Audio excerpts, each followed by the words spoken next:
आज के इस वीडियो में हम जानेंगे भारतीय संविधान से संबंधित मौलिक अधिकारों के बारे में। वह हम समस्त प्रश्नों का अध्ययन करेंगे जो प्रतियोगी परीक्षा तथा अन्य परीक्षाओं में पूछे जाते हैं। तो सबसे पहले हम बात करते हैं मूल अधिकारों का सर्वप्रथम विकास जो है ब्रिटेन में हुआ था। सबसे पहले मूल अधिकारों का विकास जो है किस देश में हुआ था? ब्रिटेन में। अब हम बात करते हैं कि भारत में जो है मौलिक अधिकारों की सर्वप्रथम मांग जो है 1895 ईस्वी में संविधान विधेयक में जो है की गई थी। अगर जो भारत की बात की जाए कि सबसे पहले मौलिक अधिकारों की मांग कब की गई, तो 1895 संविधान विधेयक में। और इसके बाद 1925 ईस्वी में जो है श्रीमती एनी बेसेंट की कॉमनवेल्थ ऑफ इंडिया बिल, इसमें भी जो है मौलिक अधिकारों की मांग की गई थी। वर्ष 1928 ईस्वी में जो है नेहरू रिपोर्ट में भी मौलिक अधिकारों की चर्चा की गई थी। फिर जो है मौलिक अधिकारों की मांग जो है 1931 में कराची के अधिवेशन में जो है, कराची का अधिवेशन जब हुआ उसके अध्यक्ष सरदार वल्लभ भाई पटेल थे। इन्होंने जो है कांग्रेस ने घोषणा पत्र में जो है मूल अधिकारों की मांग की थी। मूल अधिकारों का प्रारूप जो है जवाहरलाल नेहरू ने जो है बनाया था। अगर क्वेश्चन यह है कि मौलिक अधिकारों की मांग सर्वप्रथम जो है कराची के अधिवेशन में 1931 ईस्वी में जो है सरदार वल्लभ भाई पटेल के द्वारा जो है की गई थी, और मौलिक अधिकारों का प्रारूप जो है जवाहरलाल नेहरू ने जो है बनाया था। अब हम बात करते हैं कि मौलिक अधिकार जो है इसका संरक्षक जो है न्यायपालिका को माना जाता है। न्यायपालिका उच्च न्यायालय अथवा उच्चतम न्यायालय यानी सर्वोच्च न्यायालय को इसका जो है संरक्षक माना जाता है। मौलिक अधिकार जो है अमेरिका से लिए गए हैं। इनका उल्लेख भाग 3 में है। यह जो है अनुच्छेद 12 से 35 तक इसका संबंध है। अनुच्छेद 12 से 35 तक मौलिक अधिकारों का जो है उल्लेख है। मौलिक अधिकारों को जो है संविधान का मैग्ना कार्टा या फिर जो है अधिकार पत्र भी कहा जाता है। अब हम बात करते हैं कि मौलिक अधिकारों की संख्या जो है सर्वप्रथम जो है 7 थी। मौलिक अधिकार जो थे सर्वप्रथम 7 थे। इसमें जो छठा मौलिक अधिकार था संपत्ति का अधिकार, इसे जो है हटा दिया गया था। तब वर्तमान में अब जो है मौलिक अधिकारों की संख्या 6 रह गई है। जो छठा मौलिक अधिकार था संपत्ति का अधिकार, इसे जो है 44वें संविधान संशोधन 1978 के द्वारा जो है हटाया गया था। इसका उल्लेख जो है अनुच्छेद 31 में जो है मिलता है। संपत्ति के अधिकार का उल्लेख जो अनुच्छेद 31 में जो है किया गया था। वर्तमान में मौलिक अधिकारों की संख्या जो है 6 है। अब हम बात करते हैं मौलिक अधिकार। सबसे पहला मौलिक अधिकार और वह जो है अनुच्छेद कितने से कितने तक संबंधित है। पहला मौलिक अधिकार है समानता यानी कि समता का अधिकार। हम सबसे पहले मौलिक अधिकार की अगर जो बात करें तो पहला मौलिक अधिकार है समानता यानी समता का अधिकार। इसका उल्लेख जो है अनुच्छेद 14 से 18 तक इसका उल्लेख है। दूसरा है स्वतंत्रता का अधिकार। इसका जो है उल्लेख अनुच्छेद 19 से 22 तक है। तीसरा जो है हमारा मौलिक अधिकार जो है शोषण के विरुद्ध अधिकार।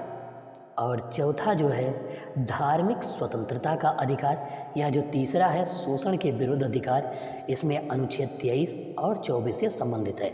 चौथा जो है धार्मिक स्वतंत्रता का अधिकार, यह अनुच्छेद 25 से 28 तक संबंधित है। और पांचवा है भाषा और संस्कृति की स्वतंत्रता का अधिकार, यह अनुच्छेद 29 और 30 से संबंधित है। फिर हमारा छठा मौलिक अधिकार है संवैधानिक उपचार का अधिकार। इसका उल्लेख जो है अनुच्छेद 32 में है।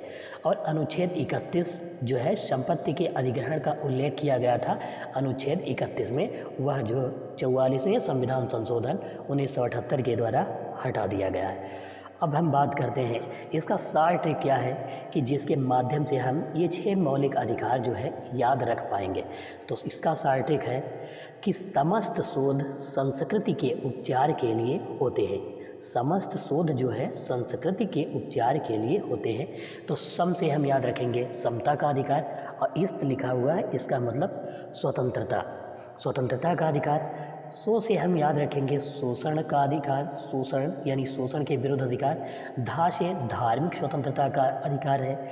और इसके बाद है संस्कृति, तो संस्कृति से हम याद रखेंगे संस्कृति की स्वतंत्रता यानी भाषा और संस्कृति की स्वतंत्रता। उपचार, तो उपचार से हम याद रखेंगे संवैधानिक उपचार का अधिकार, यह इसका शॉर्टकट है। अब हम बात करते हैं इन मौलिक अधिकारों के अंतर्गत आने वाले समस्त अनुच्छेदों का अध्ययन करते हैं जो आपकी प्रतियोगी परीक्षाओं से संबंधित होंगे और आपको कुछ कानून के बारे में जानकारी भी देंगे। तो पहले हम बात करते हैं समता का अधिकार, जिसके अंतर्गत अनुच्छेद 14 से 18 था।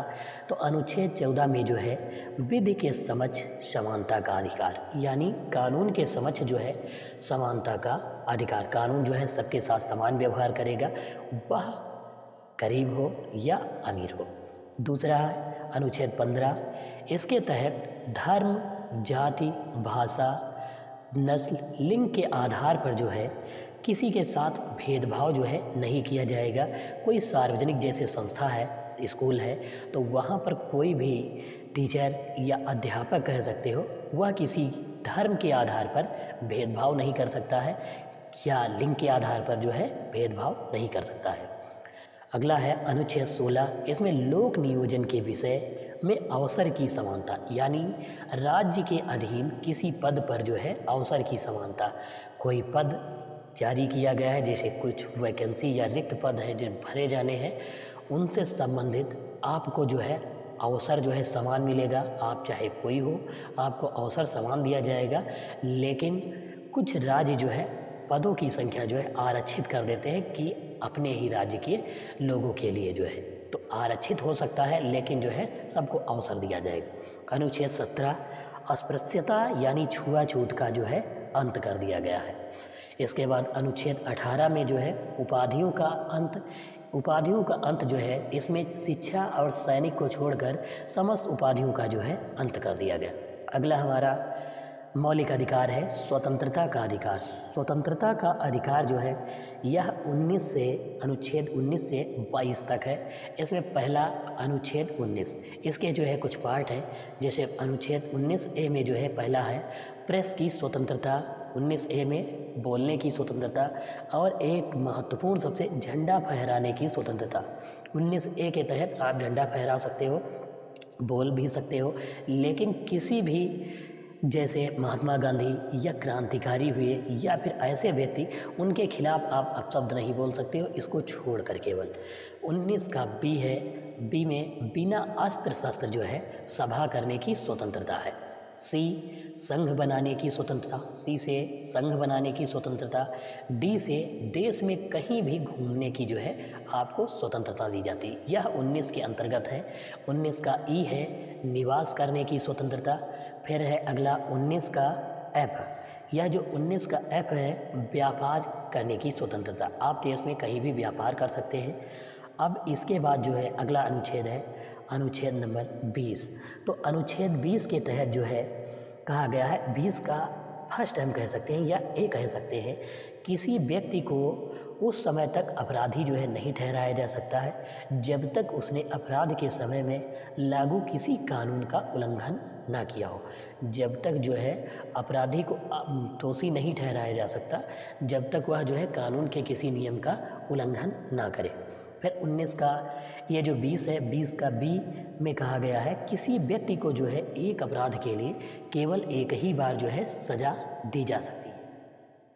जो है किसी व्यक्ति को अपने स्वयं के विरुद्ध गवाही देने के लिए जो है बाध्य नहीं किया जाएगा।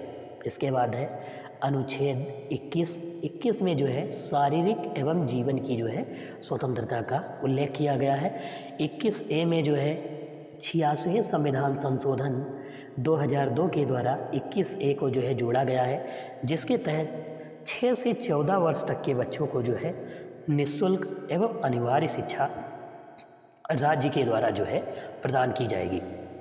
इसके बाद 22 जो है अनुच्छेद 22 पकड़े गए अपराधी को जो है संबंधित दंड अधिकारी के सामने 24 घंटे के भीतर पेश किया जाएगा। अपराधी को जो है अपने पसंद का अधिवक्ता चुनने का जो है अधिकार है।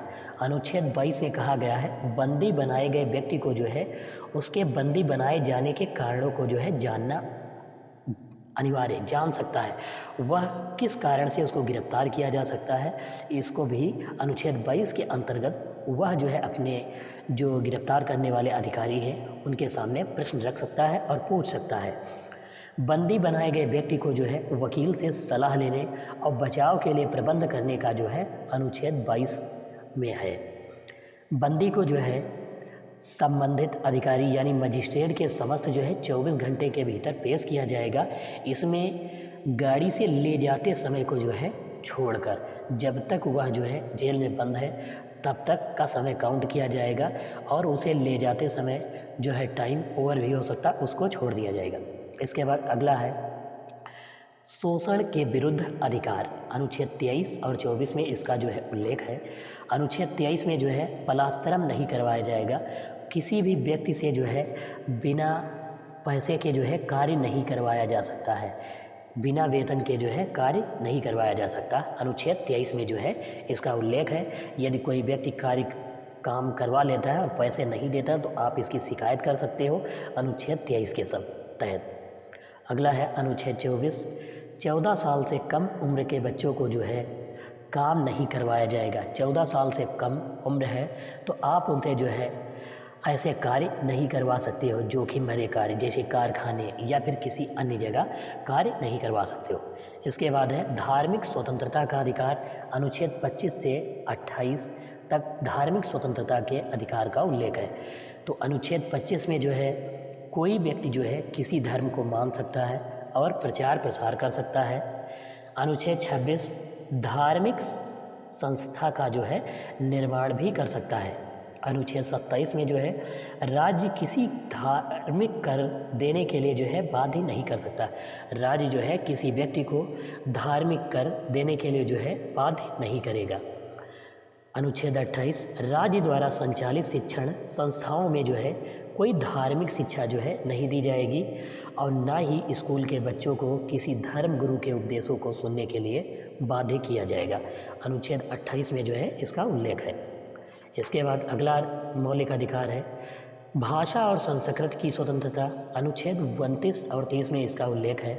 अनुच्छेद 29 में जो है अल्पसंख्यकों को अपनी भाषा संस्कृति बनाए रखने का अधिकार है और अनुच्छेद 30 में शिक्षण संस्थाएं स्थापित करना तथा उनको चलाने का भी अधिकार है। इसके बाद हमारा अगला मौलिक अधिकार था संपत्ति के अधिग्रहण का उल्लेख, वह जो है हटा दिया गया है। तो इसके बाद आएगा नंबर 6 पर संवैधानिक उपचार का अधिकार, जिसमें अनुच्छेद 32 को जो है डॉक्टर भीमराव अंबेडकर ने संविधान का हृदय तथा संविधान की जो है आत्मा की संज्ञा दी है। इसके तहत यदि मौलिक अधिकारों जैसे अपने अधिकारों के संरक्षण के लिए सर्वोच्च न्यायालय के पास जो है कोई व्यक्ति जा सकता है तथा अपने अधिकारों को लागू करने की मांग कर सकता है। सर्वोच्च न्यायालय जो है मौलिक अधिकारों की रक्षा के लिए, इनकी सुरक्षा के लिए जो है रिटें जारी की है। जैसे जब किसी के मौलिक अधिकारों का हनन होता है तो वह न्यायालय की शरण ले सकता है और इसके लिए जो है न्यायालय में 5 प्रकार की रिट जारी की गई है। अब हम बात करते हैं जारी की गई रिटों के बारे में। तो रिट जो है पहली है बंदी प्रत्यक्षीकरण, परमादेश, प्रतिषेध, उत्प्रेषण, अधिकार प्रच्छा। यह जो है 5 रिटें जारी की गई हैं। आप इन्हें तब लागू कर सकते हैं जब आपके मौलिक अधिकारों का हनन हो रहा हो। तो पहला हमारा है बंदी प्रत्यक्षीकरण। तो बंदी प्रत्यक्षीकरण का मतलब है कि जब किसी व्यक्ति को अवैध रूप से गिरफ्तार किया जाता है तब यह जो है रिट जारी कर सकता है और न्यायालय की शरण ले सकता है। इसके बाद हमारा अगला है परमादेश। जब कोई व्यक्ति या अधिकारी जो है अपने कर्तव्यों का निर्वहन सही नहीं करता है, यानी कि जब कोई अधिकारी जो है उसका कार्य जो है वह कार्य सही ढंग से नहीं करता है, तब आप जो है यह रिट जारी कर सकते हैं और न्यायालय की शरण ले सकते हैं। अगला हमारा है प्रतिषेध। यह जो है अधीनस्थ न्यायालयों की अधिकारिता को नियंत्रित करता है। इसका मतलब यह है कि सर्वोच्च न्यायालय एवं उच्च न्यायालय जो है अपने अधीनस्थ न्यायालयों को आदेश देते हैं कि वह अपने न्याय क्षेत्र में रहकर जो है न्याय करे। हमारा अगला है उत्प्रेषण। उत्प्रेषण का मतलब है सर्वोच्च न्यायालय एवं उच्च न्यायालय अपने अधीनस्थ न्यायालय को आदेश देते हैं कि जो लंबित मुकदमे हैं बहुत दिनों से चल रहे हैं ऊपर जो है न्यायालय में भेजे जाए। अगला हमारा रिट है अधिकार परीक्षा। जब कोई अधिकारी अपने कार्य क्षेत्र से हटकर दूसरा कार्य करने लगता है तब यह जो है रिट जारी की जाती है, अधिकार परीक्षा। यदि आप प्रतियोगी परीक्षा की तैयारी करते हैं तो आपको यह प्लेलिस्ट बहुत महत्वपूर्ण होगी। यह प्लेलिस्ट जो है संविधान से संबंधित है, जिसमें आपको संविधान से संबंधित समस्त नोट्स मिल जाएंगे आपको प्लेलिस्ट में, जिसका लिंक आपको डिस्क्रिप्शन बॉक्स में दे दिया जाएगा।